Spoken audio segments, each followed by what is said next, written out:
Hello, everyone. This is Mark Plaster, Senior Executive Editor of Emergency Physicians Monthly, and you're listening to EP Talk, the place where emergency physicians come to talk about things that are important to us, both professionally and personally. And my guest today is Joe Anderson of Reflex Protect. Protect is aimed at addressing the issue of workplace violence. And so, Joe, thank you for coming in and talking to us. And it's going to be an interesting conversation today.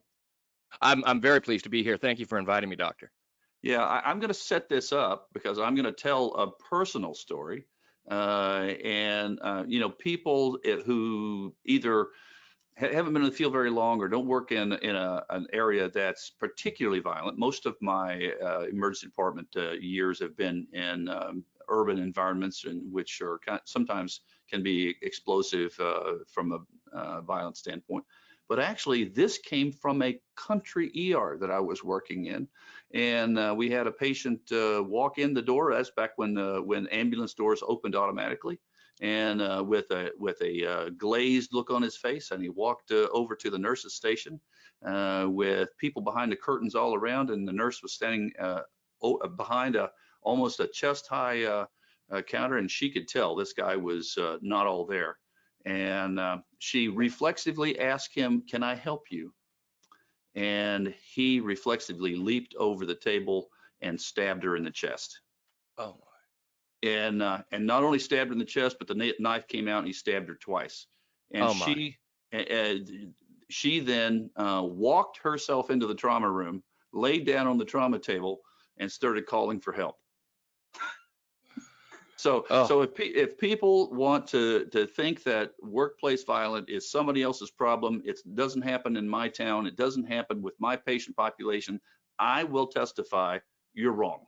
You're wrong. It's everywhere. It's everywhere. And so, with that, I want to kind of, you've obviously studied it. I'm looking at some material that you've put out and talk about the problem. And workplace violence is against everybody, right? yes, it is. It absolutely is. And I'm so sorry to hear that story. And it makes me even sadder to say that that's one of a lot of stories. You're right. It's unfortunately not unique, although the presence of mind, she had to go lay down on an ER table and hopefully get attention quickly. She Uh, survived. She survived, but was destroyed from a mental health standpoint sure. thereafter. Couldn't come back to work. Of course not. The PTSD is very serious, and I think this is such a timely opportunity to discuss this because COVID has really changed everything. I think in ways positive and negative, and the positive side has been awareness. Folks that never would have thought about the dangers the caregivers face every day, that had perhaps even been treated as a dirty little secret in Yeah, the yeah, industry. yeah, uh, Now folks are becoming aware of that, and the timing of the opportunity for what we bring to the table is pretty amazing, and I feel very fortunate to be able to do that. My background is not in healthcare, and frankly, my background is not even in sort of the less lethal field or the defense field. I am a classic entrepreneur, and to sort of take a step back and perhaps give a bit of my own story for why yeah. this is relevant to me. I'm speaking to you today from Missoula, Montana, which Yeah. is where the headquarters of Reflex Protect is. I am a native Montanan, grew up on a cattle ranch way up on the Alberta border that my great grandfather settled before statehood. And somewhere Wow. along the lines, yeah, the genes for surviving a cold before the invention of the internal combustion engine, they didn't make it down to me. So I I scuttled off to California for college, and I actually, like you, also went to law school out near where you live now, out in Washington D.C. at Mhm. Georgetown. And I came back. I started working in a big downtown law firm in San Francisco, Wow. and unfortunately, it became infamous, I suppose. Pettit and Martin is the name of the firm, or was, as the site of the 101 California shooting in July of 1993. And that was really before Columbine, kind of the first big mass shooting. There'd been one at a McDonald's down in Southern California, but it was Wow. one of those where, crazy person comes through the door, in this Yeah. case, got off of an elevator, Yeah. but he's armed, and he killed a lot of colleagues and friends. It's still the largest mass murder in San Francisco history. Wow. And my response, like many around me, to that trauma was actually to sort of look at my life and see what I wanted to do. Was I really helping people doing what I was doing, civil litigation? Yeah. And I decided that I wasn't. And so I began what became an entrepreneurial track. I started off actually playing in a rock band, which has nothing to do with anything other than that it seemed like a good idea at the time, and it was a lot of fun. I didn't become a rock star, but I did meet a lot of people in that industry, and they needed an attorney. They needed somebody. Most of them were artists Yeah. that needed an attorney to support them, because all the big labels, they all had corporate attorneys in offices like the one I had left. The folks that were just the day-to-day artists trying to make a living, most of them didn't have representation. And so I started helping those people. Yeah. That led to a gig actually as the entertainment law professor at Hastings, which is the University of California Law School. Right. And that was just as the Napster-fueled.com boom took off. Wow. And so I was in the right place at the right time with the right skill set to begin with what we called convergence media, now digital media, but startups in general. Mhm. And I began working with entrepreneurs, and that really has been the rest of my career, is either practicing law, helping people with their startups, and sometimes entertainment-based things, and frequently they intersected, or actually running my own startups, various things that came along where I was like, this is just too good not to do. So recently, when I got back to Montana, when I moved back to Montana a few years ago, someone needed some help with a project. And that was typical for me. And he put in my hands, and I'll show you what it looks like. For those of you who are not just listening, this is the Reflex spray head. That's our original patented technology. And it was originally developed to be a better bear spray. And, in Montana, everybody understands that. Not everywhere else in the world do they. Yeah, well, now in Washington we do, because of January 6th, people were hitting each other with bear spray, and what's been infamously known now as the siege of the Capitol. But anyway. Right. Yes, exactly. And so, if you've seen those, they're sort of in a big fire extinguisher, or as fire extinguishers go, small fire extinguisher canister. It actually is a European car fire extinguisher. Right. And it works great on bears, as long as you don't drop it or have trouble with the safety. And so that's what my founder partner, the inventor, came up with was, hey, let's just, instead of holding it sort of upside down by the loop like you do a fire extinguisher, let's get it in your hand. Well, Like let's hold on to it, be able to run with it, have an easy flip up safety. So it was an innovative design. And he put it in my hands, and he said, I'm interested in expanding that to help folks with less lethal products as well. Yep. And I thought, when he put it in my hands, he was thinking about a nightstand drawer, which was great. Yep. But I got it in my hands, and I said, what if the receptionist at Pettit and Martin had this product? Right. When that man walked through the door and first opened up his coat, would she have been able to maybe change the course of that day, or somebody else there? I mean, and you could drive yourself crazy trying to revisit history, but it struck me that once again, I was the right person in the right place to try to help. Yeah. And as luck would have it, the first place I happened to take it as a business was our local hospital. Great. And that's how this whole thing begins to play out, because we have a visionary security director at our local St. Pat's hospital. And he had been given a task just days before by the administration that said, you've got to get rid of all the wasp spray the caregivers are squirreling all over the hospital, because we know that we know what they're doing with it. We don't have a bug problem. People are keeping this for self-defense, and first off, it doesn't really work. It works on wasps. It doesn't work on people. But second, it is a pesticide. And if Yeah. you premeditate the use of this against an intruder, even if that person's in the wrong, you're opening us up to liability. And we all know the risk managers can't accept that. Right. And so he had been tasked with replacing this, which, was giving people a little peace of mind. Yeah. So he saw my product and he began criticizing it, which I thought was strange because I'm like, why am I taking this meeting? But what he was trying to do was explain to me what Yeah. he needed. And what he Yeah. needed was, I love your spray head, but you can't use pepper spray in a hospital. Yeah. It gets everywhere, cross contaminates. It's a disaster. Can you please put something else inside the can Yeah. that will really be good in this environment? And he gave me a list, target specific, sticks to what it hits, acts fast. And by the way, if you can then give me a decontaminant that'll clean everything up like it never happened, we'll have something. And I think he probably thought it was wishful thinking. Yeah. Fortunately, as I said, I didn't know that much about the space, so I just treated it as another problem to be solved. Yeah. Just go find somebody who can do this. And just go find somebody who can do this. And that's exactly what I did. And as a result, we created a product called Presidia Gel. That's what's in the can. This is not a pepper spray. It's a whole new product.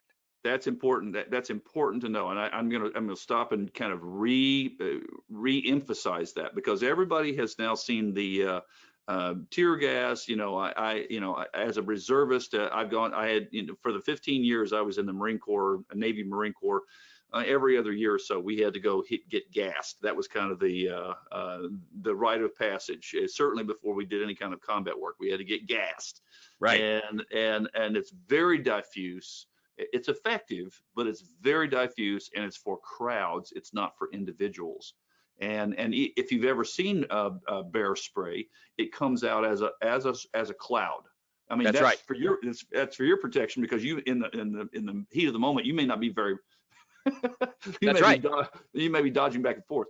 But as you say, in a crowded emergency department, if you end up spraying everybody, that's probably not what you want. That's right. Especially if you're going to get something strong enough to really neutralize an enemy, that's not what you want. That's exactly right, Doctor. And that's what we it wasn't that there was a problem with the old products. They were just meant for other purposes.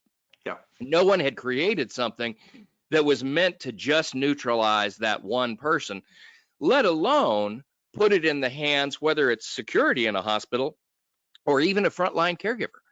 Put it in the hands of somebody who doesn't want to hurt.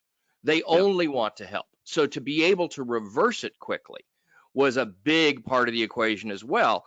Well, again, I think because we were looking at it fresh, I had some chemists that I reached out to help me with the problem, who had actually been part of the OxyClean team back in the day. And why they were here in Missoula, Montana, only the universe knows, but the universe knew what it was doing. And I asked them about, the products that were on the market, and they said they're mostly just witch hazel or baby shampoo. And so I said, oh, good. So we can just make something up and put a label like that on it. And they said, oh, no, I think we can do something better. And they did. They created what we call Reflex Remove. And it's a decontaminant that's just specifically targeted at this chemical agent. And so unlike all other chemical agents in the past, when you were in you were in the gas tank and you got gassed, that was the end of your day and everybody else's day, I would suspect, right? We were getting gassed with CS. Right. And that would, and yeah, you go out, you put your head in a bucket, you do whatever you need to do, but that's the end of your training for the day.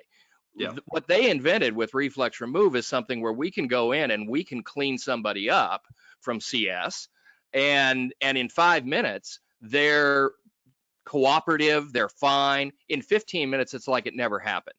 This is something that has never existed before as well. So this combination of really easy and intuitive to use and accurate with a sticky spray that would only affect its target, but would affect that target very rapidly. It's unlike a taser.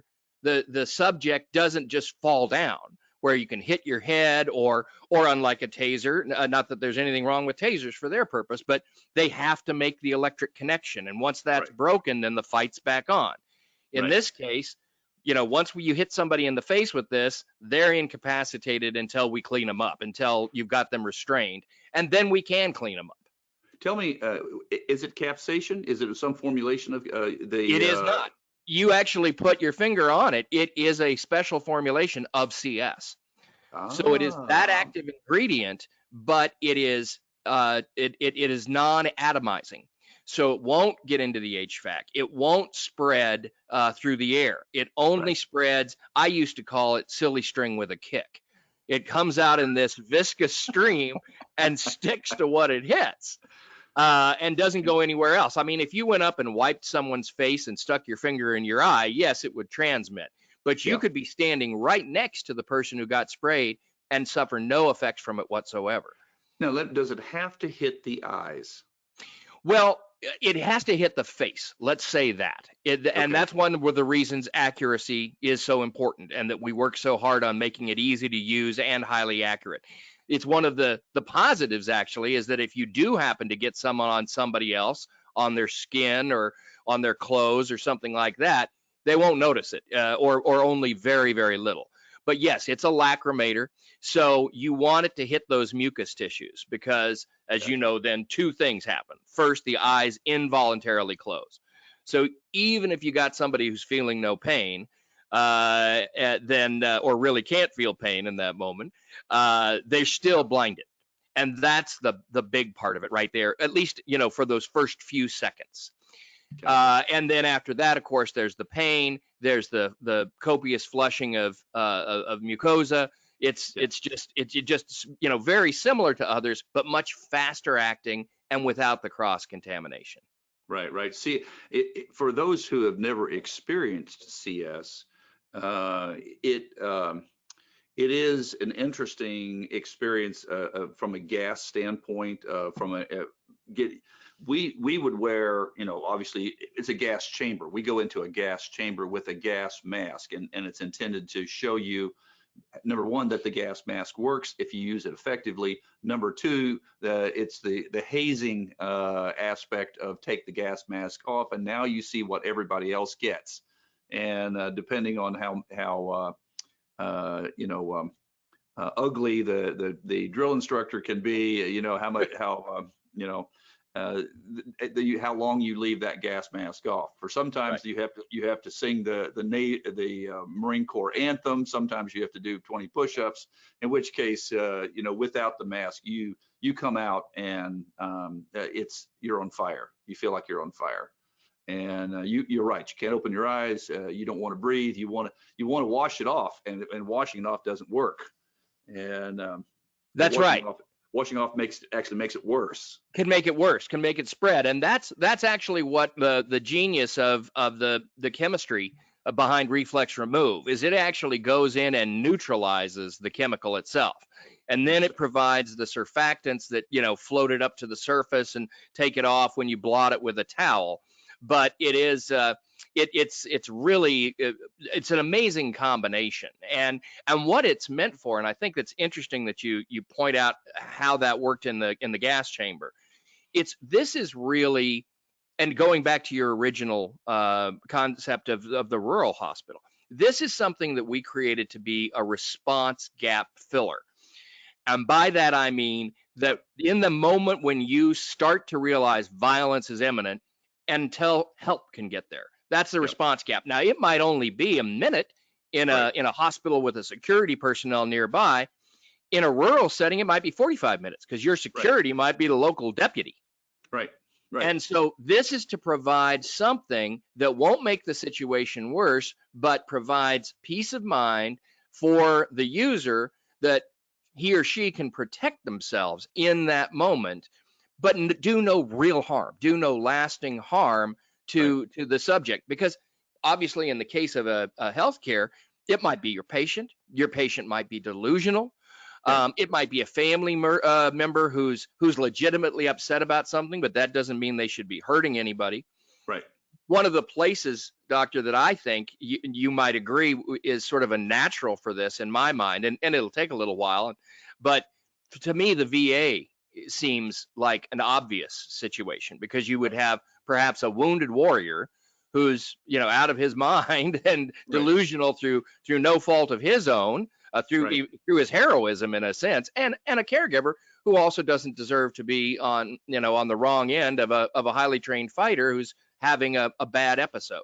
This Right. allows that caregiver to kind of create a protective bubble around herself without actually hurting Yeah. the soldier. And that's really how this came about, was in response to those needs in healthcare. What we've learned is that it expanded to cover a lot of other markets as well. Yeah, in your white paper, you had some amazing numbers. You were talking about the number of people, the problem statement. You said that 80% of nurses do not feel safe in their workplace, and 80% of serious violent incidents reported in healthcare were caused by patients. Yes, And for our audience, 82% of emergency department nurses had been physically assaulted at work at one time or another. that's right. 82%. And I will vouch for that, because I can't tell you the number of times that I've seen our nurses struck. And the irony of that, of course, is that you can most often see that coming. You have a little bit of a warning Right. that you've got a problem patient that's going to act out.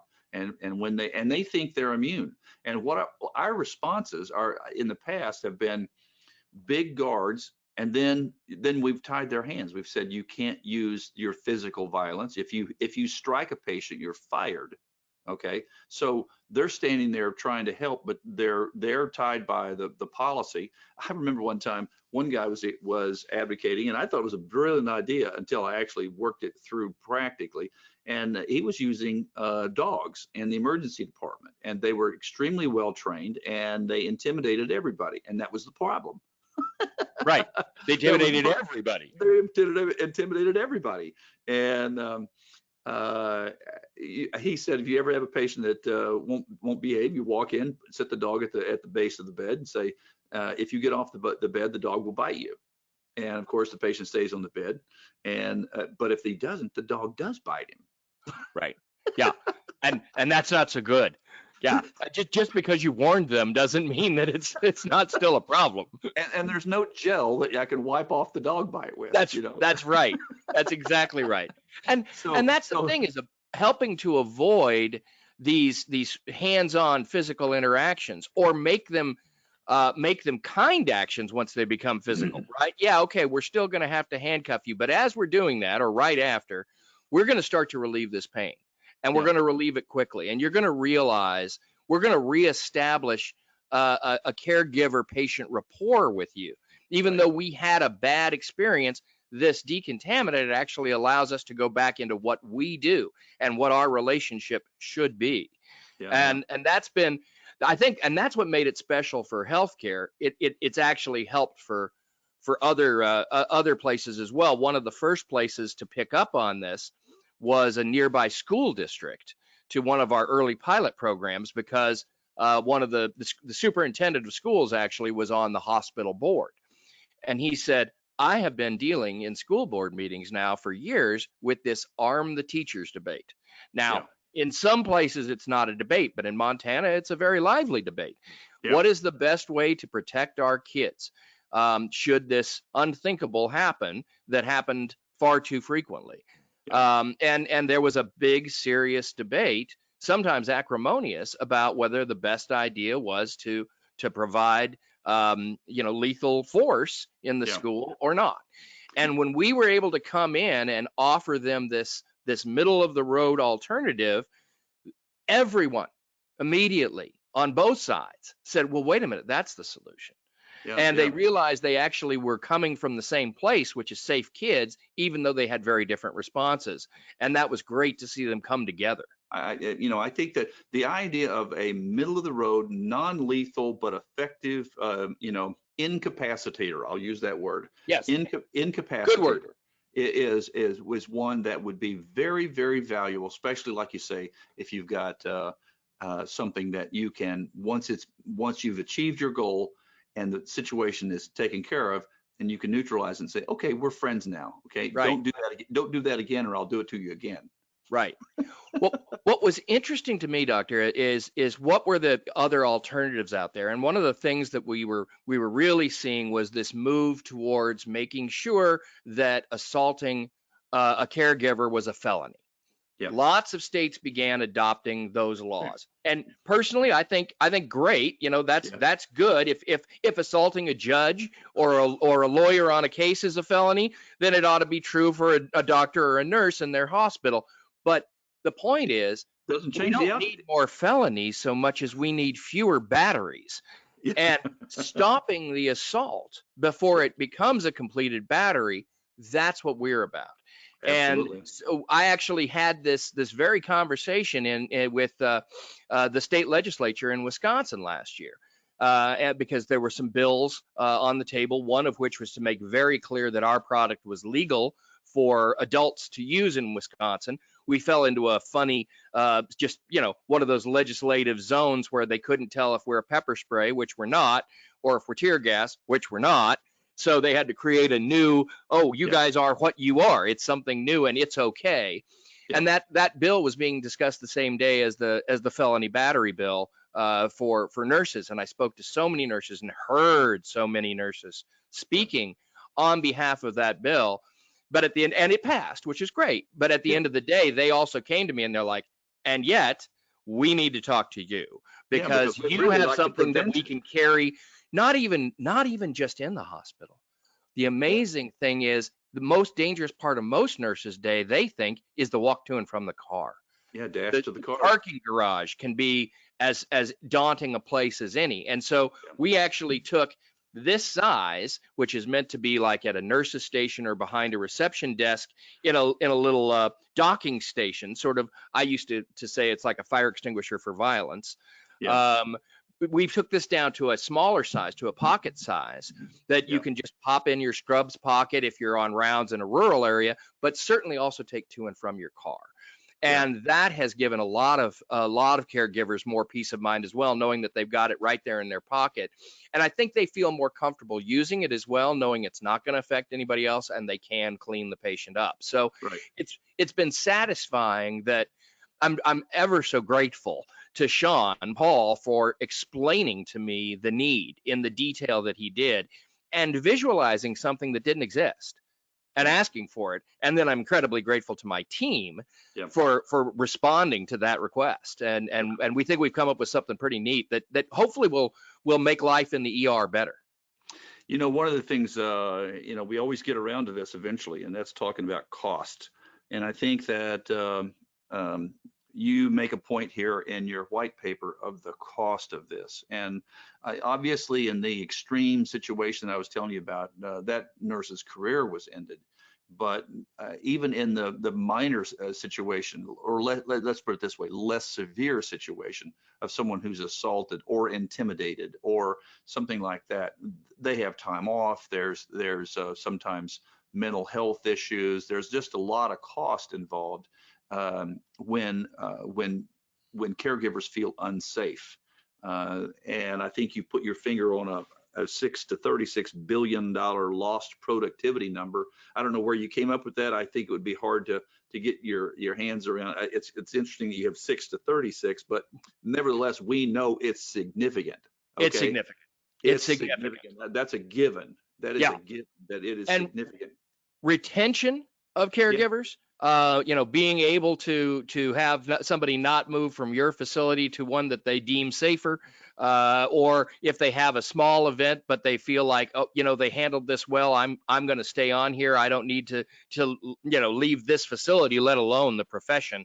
All of those things come into play. And as I said, I've had a long entrepreneurial career, and generally the crazy ideas that we entrepreneurs come up with run into one of those roadblocks out there, and it's usually legal and risk management. They usually come along and say, okay, now we're going to have to get this through the insurers.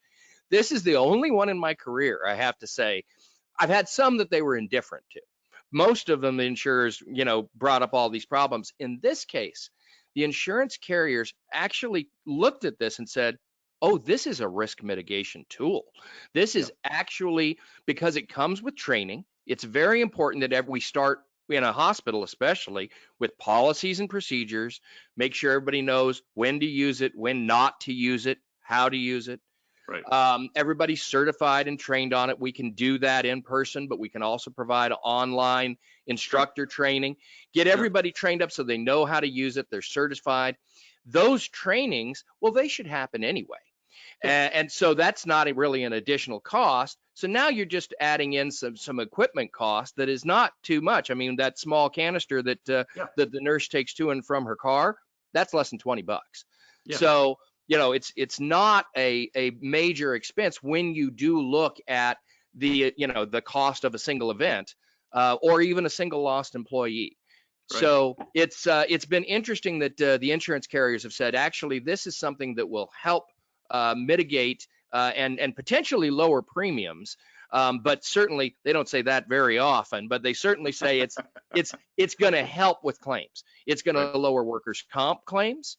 Right. One of the other interesting things is that many facilities have complained of injuries during training, because when you're training for workplace violence, in the past, it was sort of run, hide, fight. Right. Well, that doesn't work well in a hospital because you got a duty to your patients, maybe Right. not to run or hide. Yeah. So now you're looking at fight, and what fight really was all about was planned improvisation. Figure Right. out what you're going to grab and how you're going to use it. And a lot of times it was like, let's all pile on, let's do these things. And you had to learn some basically hand-to-hand combat, sort of Jason Bourne with a magazine style. And instead, we can tabletop those exercises instead of have them do it live, which was Right. resulting in workers' comp claims when people get hurt in training. Yeah. And instead put something in their hands that's like, look, don't touch that person. You don't need to. Stay 15 feet away. If they don't respond quickly and to your de-escalation techniques, just spray them and feel comfortable that Yeah. you're not going to do considerable harm. You're just Right. going to protect yourself, and when they're restrained, you're going to bring them back to normal. And You know what that, you I think, is empowering for most folks in the hospital. Absolutely. And and for those people who would say, well, what if that doesn't work? Well, then there is a cascade of escalation of force. Okay. That's That right. doesn't It's not an either or question about whether you say, well, should I have armed guards or this? That's not the issue. That's Correct. really not the issue. Is your first reflex to shoot the patient? Or is your first reflex to immobilize? So it doesn't mean that you don't have to have some security guard who's capable of using lethal force, because it may be that in your area or a security guard or somebody in that regard, but it might mean that the caregivers don't have to walk around with sidearms. I mean, I used to know a doc who carried a sidearm, and I Wow. thought, that's, I'm a pro gun guy, but I'm not so sure that's a smart idea, Yeah. I mean, it's and easy to take it away if you're a trained criminal and you know how to take guns away from people. yeah, Most of us don't practice. I mean, in that doctor's case, I presume he practices medicine, right, and he probably practices at the range as well. But, and again, it's not, you're exactly right, though. This is an addition. This is not intended to replace anything. It is intended to fill a gap where nothing previously was, yeah, and it was a big and noticeable gap for those who were doing the trainings. They realized when they got to that point, they're having to do some innovative things and sometimes some pretty cool things of, here's how you can protect yourself. But as soon as we offered them something like, well, what if you had this nearby? Oh, let's do that. right, That's built for this purpose. Let's right. do that. I'm 6'5" and 260 pounds, and so I can pretty much handle most. I mean, I can at least maintain my own in a physical altercation with a patient who's unarmed. But you take a 5'2" nurse, 115 pounds wet, and you try to put them in a situation where, someone is intimidating them. That's a whole different ballgame. And Yes, it is. if their only alternative is to call security and have security either tackle them, fight them, shoot them, then that's really a tough threshold question. And this is an opportunity for actual middle level, like you say, it's reversible, it's focused on that individual, that target, it sounds wonderful. I mean, What's especially interesting, Doctor, and I sometimes hesitate to say this because even though I'm really proud of it, it means I don't get to sell an extra can of the product.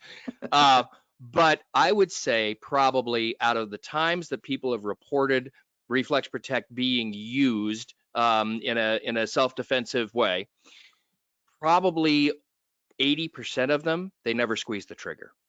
It's just brandishing it toward right, the patient. right, And the patient frequently says something along the lines of, "What is that?"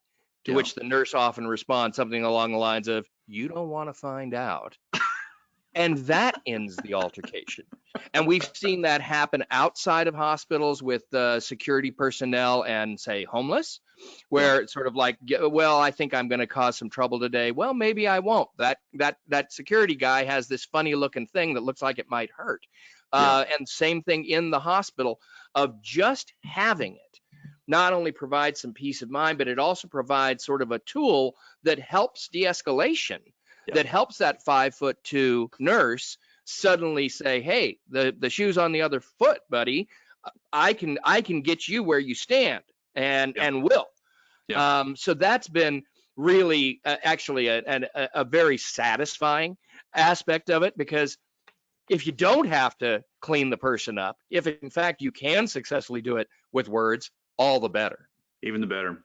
This I've got a lot more here, but I think the readers, listeners have gotten a taste of what this is about, and I am truly fascinated with this. Um,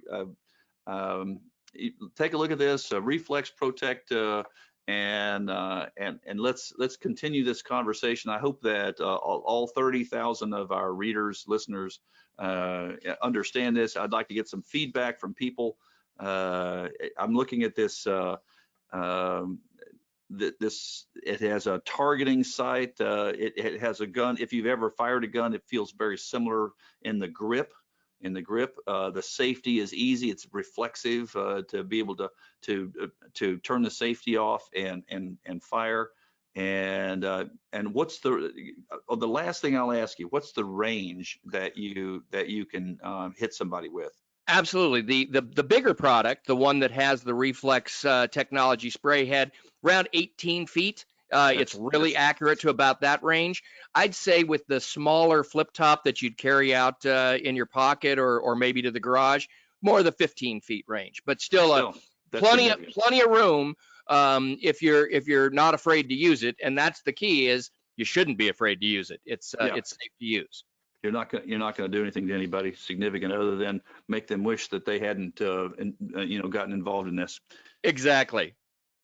Well, Joe, that was our time is just about done, and I just want to emphasize to our listeners and readers who are to familiarize yourself with this Reflex Protect. It is not capsation. Where physicians and nurses are familiar with capsation, may not be familiar with CS except in a crowd type situation. Very, very different from having a gel hit you straight in the face and having a gas in the room because of the concentrations. And I think that the efficacy of a gel striking you would be significantly different than inhaling a little CS gas. And I can tell you from firsthand, inhaling a little CS gas is not pleasant. So I can only imagine what a gel in the face would be like. So thank you, Joe. And I want to say to our listeners and the physicians, nurses, and others who are listening to EP Talk, we thank you for joining us today. And I hope you'll enjoy other episodes as well. So have a good day. Thank you, Doctor.